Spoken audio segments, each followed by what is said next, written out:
HMRC receives many incorrect refund claims for overpaid stamp duty land tax, also known as SDLT. Some agents wrongly claim that an SDLT refund is due on purchased properties which require repairs or modernisation because they are not suitable for use as a dwelling.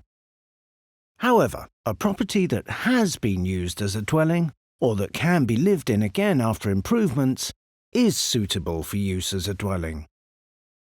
A claim would not be justified where a property required renovations, such as installing a new kitchen, bathroom, roof or windows, for replacement boiler and pipework, for electrical rewiring, for flood damage repairs and damp proofing, and for pest control.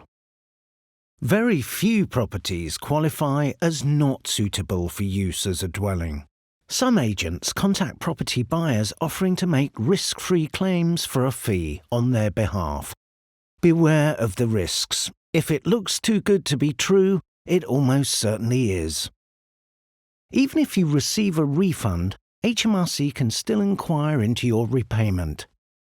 It is the property buyer who is responsible for the claim, not the agent.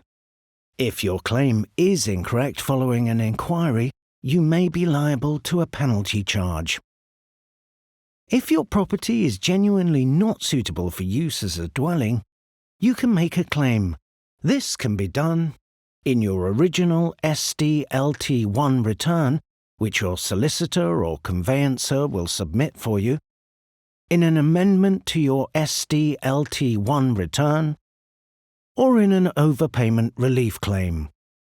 For more information on this, search SDLT M00385 on gov.uk.